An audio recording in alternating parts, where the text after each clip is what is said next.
안녕하십니까.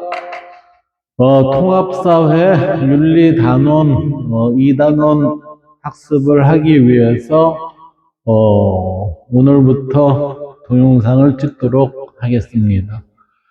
오늘은 이 2단원 들어가기 전에 우리가 통합적 관점이라고 해서 우리가 어떤 사실을 확인을 할 때 한 관점으로 보지 말고 인간과 세상을 이해하기 위해서는 네 가지 관점을 동시적으로 발휘를 해야 됩니다. 해서 시간, 공간, 사회적, 윤리적 관점 이 네 가지를 통합해서 봐야 됩니다. 라고 우리는 지금 배우고 있어요. 그래서 시간과 공간이라는 거는 결국은 뭐냐면은 지역이에요, 지역. 이 지역에서 그들의 사회라는 거는 문화의 특성이죠. 그러니까 이들의 문화, 따라서 두 개를 합치면은 지형 문화에서 그들이 결정한 뭐예요? 이게 옳고 그름에 옳은 것을 살피는 관점이 윤리적 관점 이렇게 돼요. 그리고 우리가 이것을 할 때 우리는 어떤 문제를 볼 때 그게 사실 문제냐 가치 문제냐라고 해서 그거를 살펴보는 게 중요합니다. 그래서 여기에서요 사실 문제라는 거는 실제 우리가 살아가는 그 공동체 내에서 벌어지는 그 실체험에서 드러나는 문제들을 우리는 사실 문제라고 해요.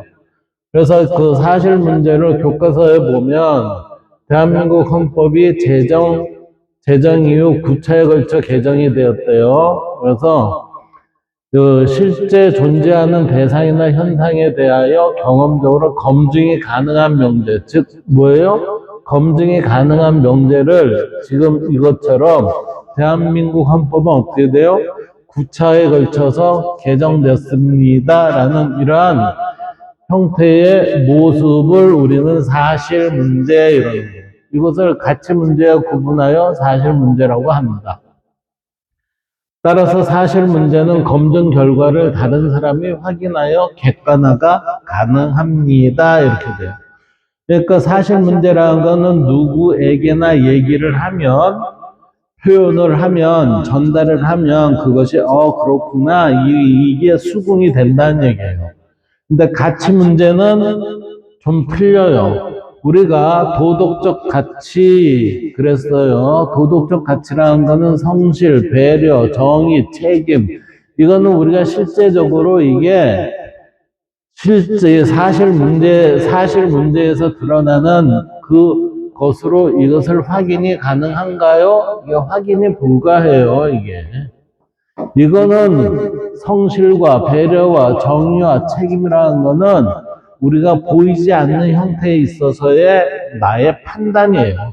그래서 이 등과 같이 사람들이 옳고 그름을 판단할 때 중요하게 여기는 기준을 의미합니다. 이 기준은 누가 설정해요? 이 기준을 우리는 규범 또는 도덕 이런 식으로 이제 얘기를 하고 이걸 좀 더 세부적으로 하면 법 또는 규칙 이런 식으로 이제 들어갈 수가 있겠죠. 따라서 우리는 이러한 기준으로서의 규범이란 뭐예요? 사회 질서를 유지하기 위해 사회 구성원이 지켜야 할 행동 규칙, 도덕, 관습, 예절, 규칙 등이 규범에 해당합니다. 하니까 규범이라는 건 뭐죠? 우리가 이것을 지켰을 때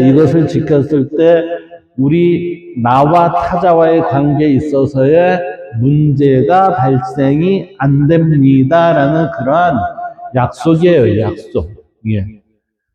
자, 그러면 이제 윤리적 관점의 의미와 특징을 한번 살펴볼까요? 윤리적 관점은 도덕적 가치와 규범을 고려하여 그랬어요. 왜요? 윤리적이라는 것은 도덕적 가치와 규범을 고려하여 인간 사회 환경을 바라보는 관점을 우리는 윤리적 관점 그래요. 그래서 이 윤리적 관점이라는 것은 제가 학생들한테 설명을 할 때 윤리와 도덕에 있어서의 범주는 도덕보다 윤리의 개념이 더 이게 확장이 돼 있습니다. 이렇게 얘기를 했어요. 왜 그러냐면 도덕이라는 거는 나와 타자와의 관계라고 그랬어요. 나와 타자와의 관계. 그런데 어디에서의 관계예요? 이 타자라는 게 우리는 공동체에서의 관계입니다. 이렇게 돼요. 그러나 이게 자연까지 확장이 되면은 이때는 이 자연, 사람 이외에 동물이나 아니면 생명체 아니면은 그 생태계까지 확장을 했을 때 그 자연과의 관계에 있어서는 도덕이 아니라 도덕적인 배려를 해줘야 됩니다라고 이렇게 표현이 좀 바뀌어요. 이러한 표현이 바뀌는 것이 우리는 뭐예요? 아, 윤리적이다라는 이러한 표현으로 이것을 감쌀 수가 있습니다. 왜?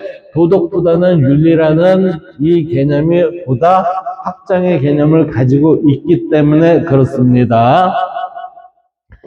그 범주를 보면 우리는 이게 사람인 생명, 형상이 있는 것들이 우리는 형상이 있는 것들과 이 공동체의 타자들과의 관계에 있어서 우리는 도와 덕의 관계가 있다고 그랬어요. 따라서 이 도와 덕의 관계가 나를 알고 타자와 바람직한 관계를 맺게 됩니다 했을 때 그것을 도덕이라고 그랬어요.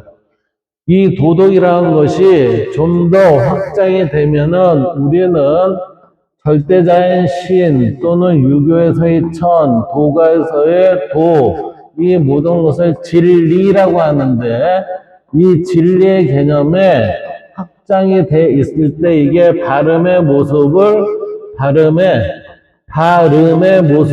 우리가 지키는 것을 우리는 뭐라고 해요? 윤리 이렇게 얘기를 하는 거예요. 이게. 따라서 도덕의 개념보다는 윤리의 개념이 보다 넓은 의미를 갖는다 이렇게 봐야 됩니다. 자, 이제 본 내용으로 들어가면 사회 현상에는 사실 문제와 가치 문제가 존재합니다 그랬어요. 사실은 누구에게나 얘기를 했을 때 그것은 그렇군 하면서 긍정적인 내용을 받을 수 있거나 아니면은 분명히 아니다라는 표현이 가부의 판단이 드러나는 거예요.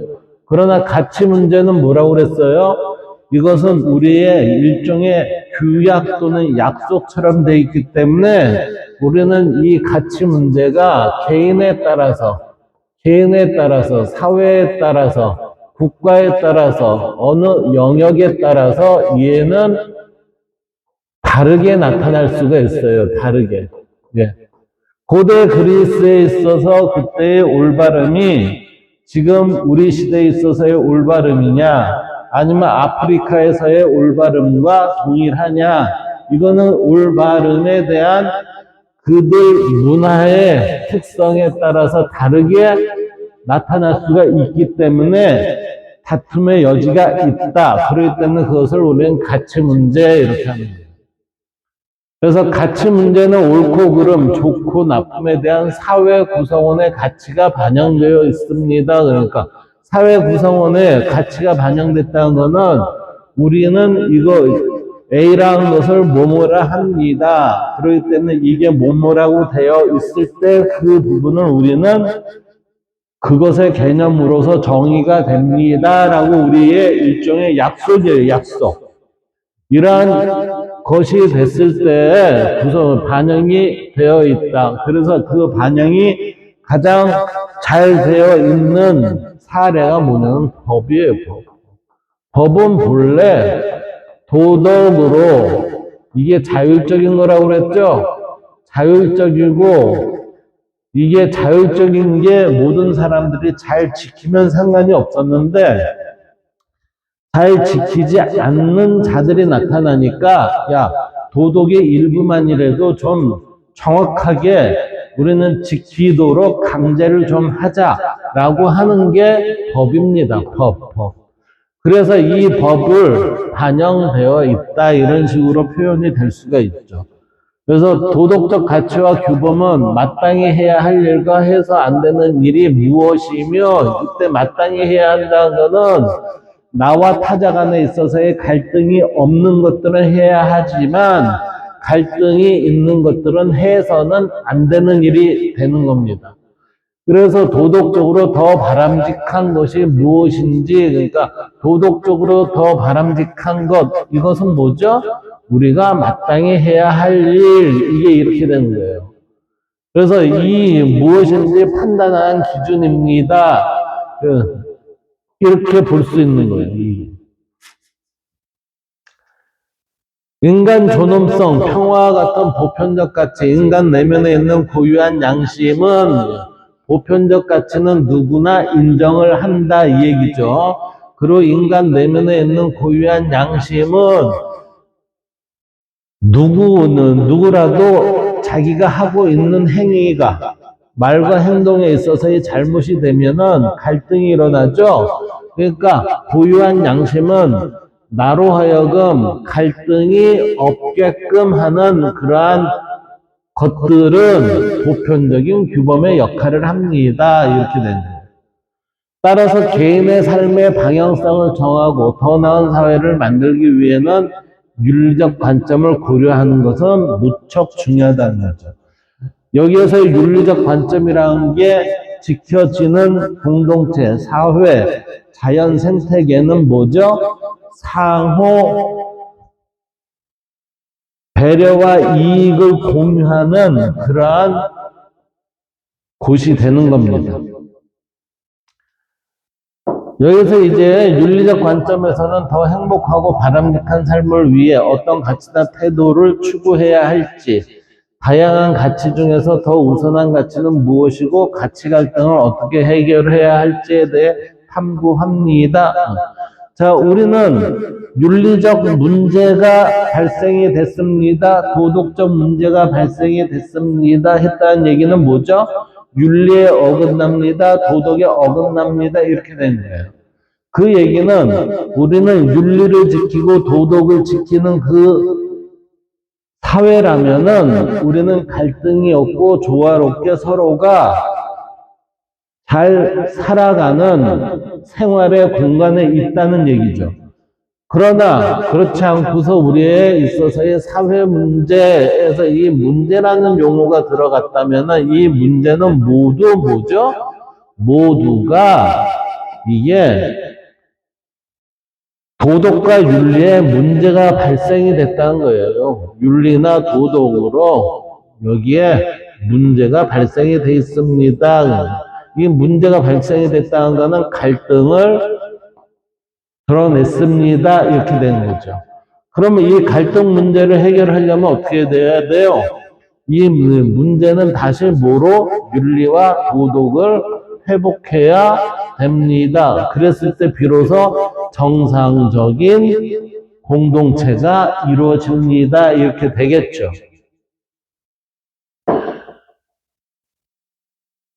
그러한 사례를 지금 여기에서 우리는 들었어요. 그 사례가 뭐냐면은 예를 들어 학교 구성원이 소외되지 않는 교육 환경을 만들기 위해서 그랬습니다. 예를 들어 모든 학교 구성원이 소외되지 않는 교육 환경을 만들기 위해서 이 얘기는 뭐죠? 소외된 사람이 없다는 얘기는 우리가 더불어 함께 어울릴 수 있는 공간이 돼야 합니다라는 얘기죠. 그래서 학교 교육을 어떻게 개선해야 할지에 대해 고민한다면 이는 윤리적 관점에서 접근하는 것이다. 이처럼 윤리적 관점은 뭐예요? 바람직하고 행복한 삶을 살기 위한 의사결정이나 사회 문제와 관련된 가치 갈등 해결을 위한 방안을 찾는 데 도움을 줍니다. 그랬어요. 그러니까 윤리와 도덕이라는 거는 어떤 문제가 발생이 됐을 때 우리는 그게 해결책을 여기에서 드러내게 됩니다라는 표현이 이 안에 있다는 얘기예요. 자, 우리는 아까 위에서 사실 문제와 가치 문제를 다뤘어요. 이거를 좀 더 구체적으로 우리가 정의를 해보도록 하겠습니다. 그리고 윤리 과목을 공부를 하는 사람들은 이 부분을 명확하게 알고 있어야 돼요. 그리고 고등학생이라면은 이제는 이 내용을 분별할 줄 알아야 됩니다. 사실 문제와 가치 문제는 서로 다른 질문 방식에서 출발합니다. 그러니까 질문이 다르다는 얘기예요. 하나는 있는 그대로의 상태를 묻는 것. 이게 뭐죠? 사실의 문제예요. 또 다른 하나는 어떻게 하는 것이 옳은 것인가를 묻는 것. 이때는 선택의 문제예요. 선택의. 이거는 선택의 문제입니다. 이거는 사실의 문제입니다. 이렇게 되죠?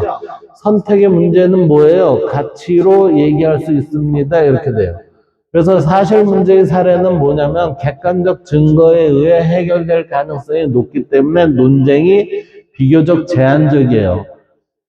예를 들면 이렇다는 거예요. 지구 평균 기온은 산업화 이후 상승했는가? 이 질문은 객관적 사실을 묻는 것이죠. 이것은 뭐죠? 기후의 자료, 관측 기록, 과학적 연구 등을 통해 참인지 거짓인지 확인할 수 있는 내용들이죠. 그렇기 때문에 우리는 이것을 뭐라고 해요? 경험적 자료와 과학적 증거로 판단 가능한 문제이기 때문에 이것을 우리는 사실 문제이다 이런 얘기예요. 확인이 가능하다는 얘기죠. 그래서 예를 들면 흡연은 폐암 발생률을 높이는가? 한국의 인구는 감소하고 있는가? 이런 질문들은 측정, 관찰, 통계로 이게 우리가 이걸 확인할 수 있죠? 이게 확인 가능하다는 얘기예요. 확인이 가능합니다. 따라서 이것은 뭐예요? 사실의 문제입니다. 이렇게 됩니다.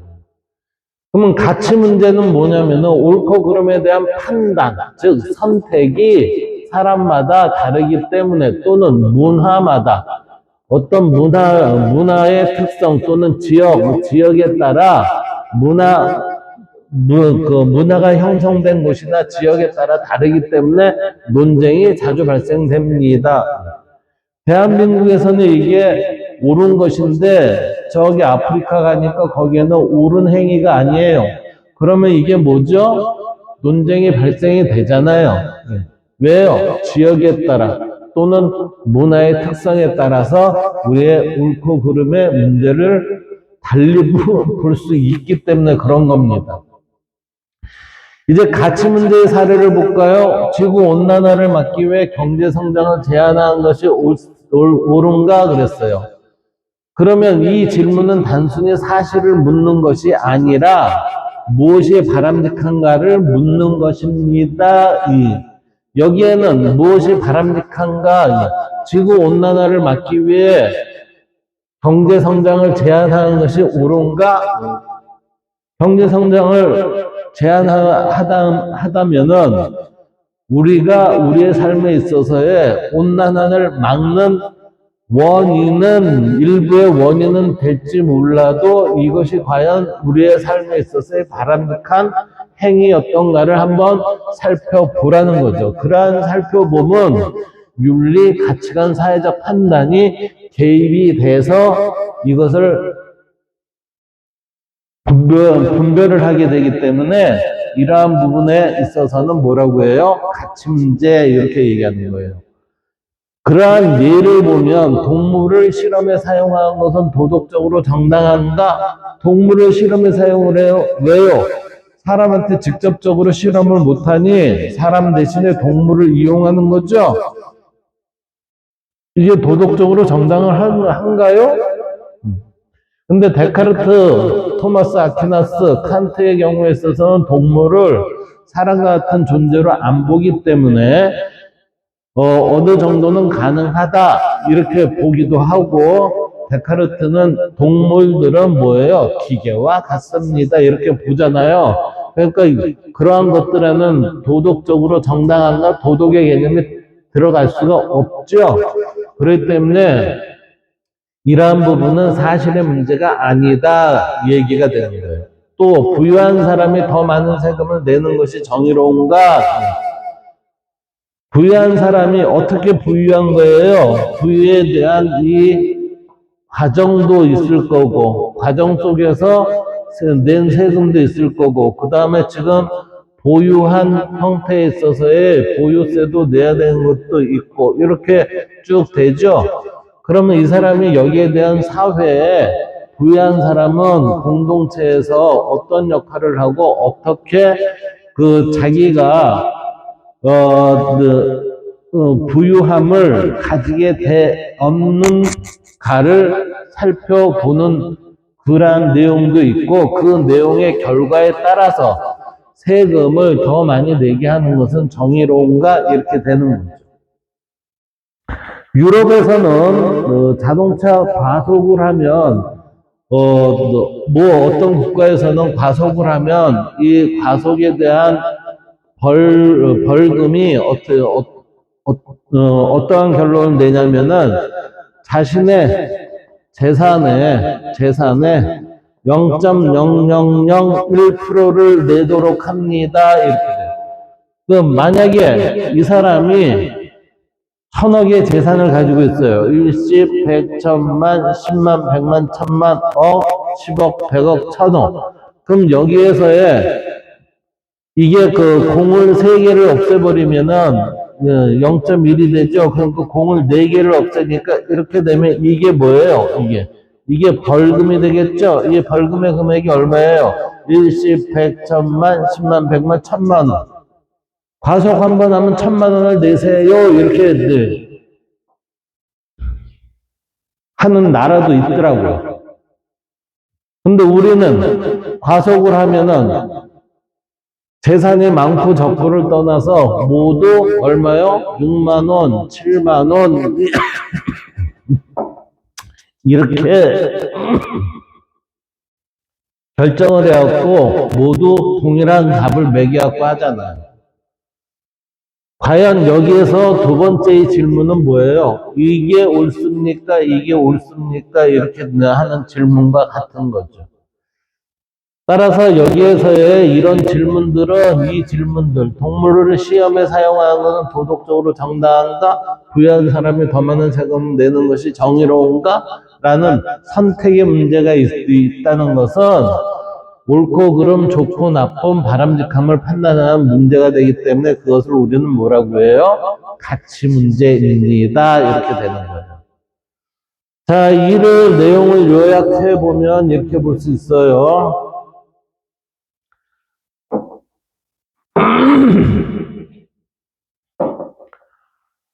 사실 문제는 실제로 그러한 것을 묻는 문제입니다. 실제와 일치가 되느냐, 일치가 된 상태에서 나오는 문제겠죠.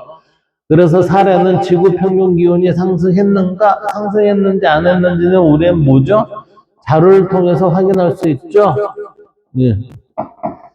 그렇기 때문에 객관화가 될 수 있어요. 우리는 사실 문제는 늘 객관화를 만들 수가 있습니다. 가치 문제, 무엇이 옳거나 바람직한을 묻는 문제, 온난화를 막기 위해 경제 성장을 제한해야 하는가?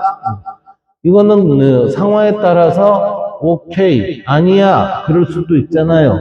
따라서 이거는 뭐예요? 가치의 문제로 보는 거예요. 그래서 철학적으로 보면 사실 문제는 있는 것의 문제이고 가치 문제는 마땅히 그래야 할 것, 규범의 문제라고 할 수 있습니다. 사실 문제는 존재의 문제이고 가치 문제는 규범의 문제입니다. 이렇게 바라보면 될 것입니다.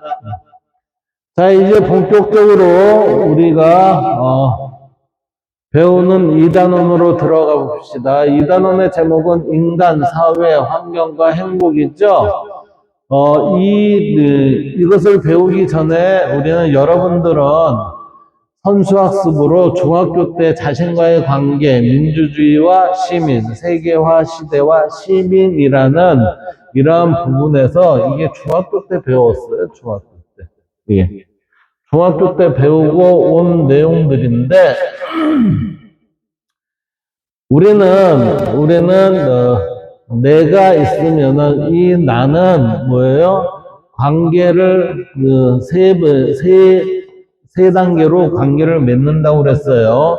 세 단계의 관계인데 이때 첫 번째 단계는 뭐예요? 나 자신과의 관계라고 그랬어요. 나 자신과의 관계. 둘째는 뭐죠? 예, 타자와의 관계. 이때 타자는 어디요? 우리의 공동체. 인간들이 들어있는 사람과의 삶 속에서 이루어지는 타자와의 관계. 그 다음에 세 번째는 우리의 넓게 보면 자연과의 관계 이렇게 돼요. 이 자연에는 뭐가 있죠? 동식물이 다 있죠. 동식물과 우리 생태계, 생태계 이러한 것들이 다 포함이 돼 있는 얘네들과의 관계예요. 따라서 여기에서의 나 자신과의 관계는 우리는 나와의 관계 속에서 내가 이상이 없다는 얘기는 이게 평정심이 유지가 된다는 거죠. 유지가 되고 이게 불안함이 없다는 얘기예요. 그렇다면은 이게 우리는 나 자신과의 관계를 잘 맺고 있습니다. 이렇게 되는 거예요. 그 다음 타자와의 관계는 공동체와의 관계, 우리의 공동체 이론으로서의 내가 다른 사람들과의 관계예요. 이때의 관계는 우리는 자리타예요, 자리타. 나도 이롭고 이타, 타인도 다른 사람도 이로운 관계를 맺는 거. 이것을 우리는 뭐라고 얘기하냐면은 이건 중용이라는 표현을 쓰기도 합니다. 그 다음 세 번째는 자연과의 관계예요. 이거 자연과의 관계는 우리가 3단원에서 인간 중심주의와 생태 중심주의에 이렇게 얘기가 나오는 게 있는데 그 내용을 여기에서 확장시킨 거예요. 확장. 그래서 이때는 우리는 도덕이라는 게 사람과의 관계 속에서 쓰는 거라고 그랬잖아요. 그렇기 때문에 자연한테는 도덕이라는 개념이 아니라 도덕적인 배려를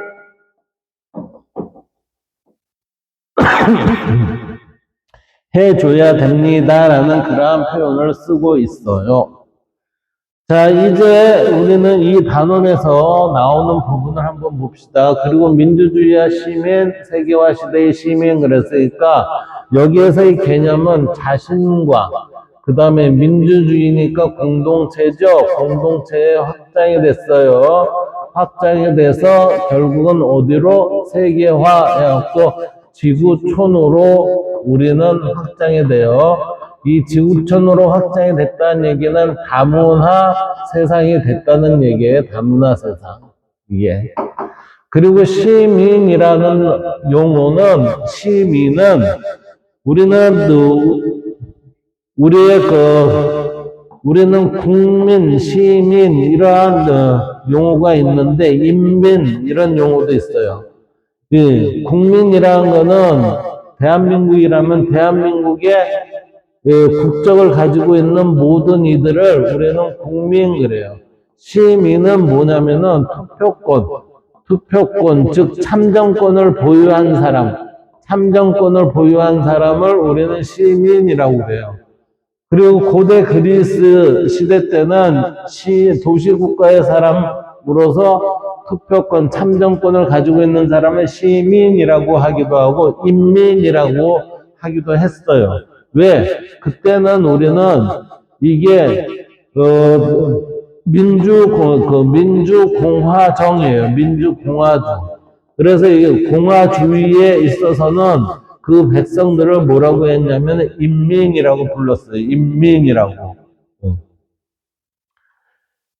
그러한 용어의 개념을 알고 계시고, 그리고 여기에서 우리는 행복이란 무엇일까라는 이 소 제목이 있는데, 이 소 제목이 여기에서의 네 개의 그림으로서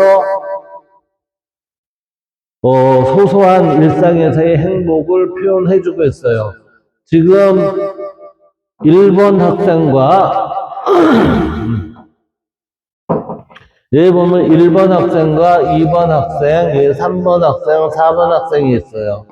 이 학생들 모두를 모습을 보면은 모두 머리에 쓴 거는 좀 모든 게 이제 다르지만 얘네들은 모두 입을 보세요. 입과 눈을 보세요. 입, 눈, 코, 여기에 이 부분을 보면은 얘네들은 모두 웃음을 띠고 있죠?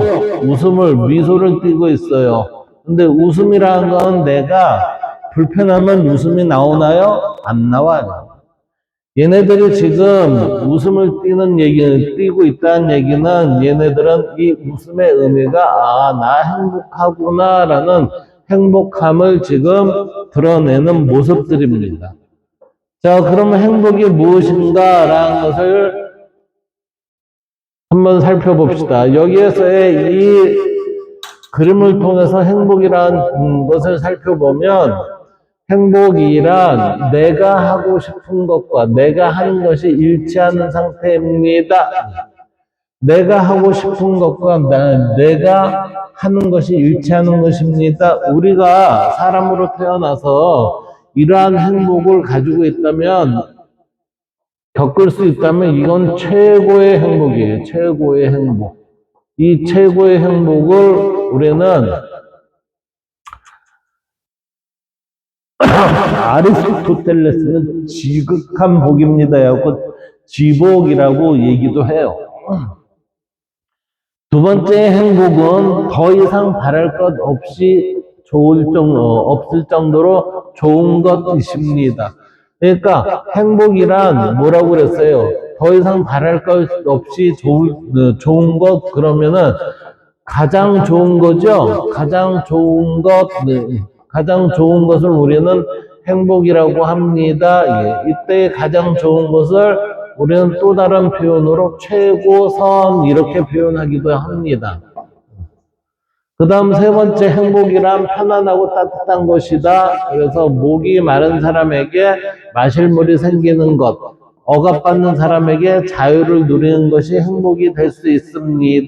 그래갖고 이게 행복을 나타내는 세 개의 하나의 행복의 개념이에요. 이 행복의 개념은 결국은 뭐죠? 편안함을 주는 것입니다. 행복은 편안함을 주는 거지 불편함을 주는 게 아니에요, 이게. 그래서 행복한 사람은 편안하기 때문에 뭐죠? 표정이 좋습니다. 표정이. 이 네 사람의 표정을 전부 보면은 좋죠? 이게 행복한 표정입니다. 그 다음을 볼까요? 그 다음 보면은 그래서 이것을 행복 네컷, 그래서 소소한 행복이라고 지금 표현하고 있습니다. 자, 이제 1단원 들어가 봅니다. 여기에 보면 1단원의 학습 목표, 시대와 지역에 따라 행복의 기준이 다르게 나타남을 탐구할 수 있습니다. 이렇게 표현이 되어 있죠? 이 표현이라는 것은 시대와 지역에 따라 그랬으니까 이거는 시대는 시간과 그 다음에 지역, 공간에 따라 행복의 기준이 다르게 나타납니다. 시간과 공간을 묶음으로 얘기를 하면은 이게 뭐예요? 이게 시대와 지역에 따라서 나타나는 현상, 이 현상을 우리는 뭐라고 해요? 사회 현상이라고 그래요. 이 사회 현상을 가지고서 자기네들끼리 하나의 규율 또는 규칙 또는 규범 등등을 만들어가는 것을 우리는 뭐라고 해요? 문화라고 해요. 문화. 따라서 문화에 따라서 행복의 기준이 다르게 나타남을 탐구합니다. 이렇게 되는 겁니다. 자, 일단은 행복의 기준과 의미 그랬어요. 행복의 기준과 의미, 여기에 보면은 주제 첫걸음 해서 우리는 자신이 소중하게 여기는 일이나 좋아하는 일을 할 때 행복을 느낍니다 라고 표현이 되어 있네요. 여기서 보면 자신이 소중하게 여기는 일 또는 좋아하는 일, 이 모든 것은 뭐죠? 자신이 하고 싶은 일이에요. 자신이 하고 싶은 일을 할 때 행복을 느낍니다. 내가 하기 싫은 일을 하는 게 아니라 하고 싶은 일을 한다는 거죠. 그래서 여기에는 지금 또 4개의 그림이 있어요. 사진이. 정인민, 지민이, 창민이, 선우. 그런데 정인민은 지금 어떤 행위를 하고 있죠? 정인민은 혼자 여행을 하고 있어요. 그 다음에 지민이는 독서를 하고 있어요. 그 다음에 창민이는 반려동물과 지금 밖에서 산책을 하면서 놀고 있네요. 그리고 선우는 친구들과 어울려 운동을 하고 있습니다. 농구를 하고 있어요. 지금 얘네들은 지금 자기들이 각자가 뭐를 한 거예요? 하고 싶은 것을 하고 있습니다. 하고 싶은 것을 하고 있습니다. 따라서 여기에서의 뭐냐면 어떤 표현이 있냐면은 자신이 소중하게 여기는 일, 좋아하는 일을 할 때 얘네들은 행복을 느낍니다. 정인민은 자기가 하고 싶은 일이 뭐였어요? 여행이었고, 그 다음에 지민이는 뭐였어요? 독서를 하는 것이었고, 그리고 창민은 뭐였어요? 우리는 이게 강아지하고 같이 산책하는 거였고, 그 다음에 선우는 친구들과 농구를 하는 즐거움을 가지고 있는 거죠. 그래서 내가 이것을 보고 나서 내가 행복을 느낀 순간 글과 그림으로 표현해보고 행복된 이유를 적어봅시다. 완성한 작품을 모아서 학급에 전시해봅시다. 그랬는데 지금 이 모습은 어떻게 표현을 한지 이해가 되죠? 따라서 이것을 그림을 그리고 그 밑에다 어떠어떠한 때 나는 행복했습니다라는 글을 그려보라는 거예요. 여기에서의 사례가 뭐냐면은 비슷한 사례를 살펴본다면 이런 게 있겠죠. 친구들과 맛있는 케이크를 먹으면서 서로 이야기를 나누는 시간이 행복했다. 또는 주말에 친구들과 만나 축구를 할 때 행복했다 등등이 있겠죠. 자, 여기에서 지금 우리는 행복의 소소함을 살펴봤어요. 행복이라는 것은 자신이 하고 싶은 일을 할 수 있을 때 행복이라는 것을 느낄 수 있습니다. 라고 지금 우리는 확인했습니다. 자, 여기에 우리는 수업의 전개 방식이 어때요? 행복의 일반적인 의미를 학습합니다. 일반적 의미가 뭐였어요? 소소한 행복은 내가 하고 싶은 일을 했을 때 또는 내가 좋아하는 일을 했을 때 우리는 행복의 의미를 가질 수 있었습니다. 그리고 이 행복이라는 것은 또한 어디요? 시간과 공간이 따라 행복의 의미가 틀려지기 때문에 시대와 지역에 따라 행복의 기준이 다르게 나타남도 우리는 앞으로 공부해 볼 수 있습니다. 그러다 보니 삶의 목적의 중요성을 인지하고 삶의 목적으로서의 행복의 의미를 성찰을 한번 해보는 그 시간을 갖도록 하는 거고, 그리고 이것을 이론적으로 우리가 동서양 사상가들의 행복론을 통해 행복의 기준과 의미에 대해 정리를 할 시간도 가져보겠습니다.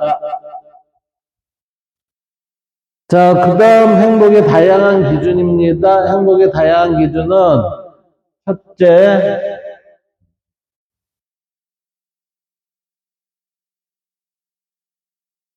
시대와 지역에 따라 학습 목표는 시대와 지역에 따라 행복의 기준이 다르게 나타남을 탐구할 수 있다 그랬어요. 우리는 아까 앞에서 봤을 때 문화의 차이에 따라서 그들이 얘기하는 행복의 기준이 달라진다고 그랬죠. 그래서 일단은 우리는 이 단어는 앞서까지 해보고 요거는 다음 시간에 다시 정리를 해서 여러분한테 동영상으로 올려드리도록 하겠습니다. 1차 시는 지금 여기까지 하는 걸로 하도록 하겠습니다. 감사합니다.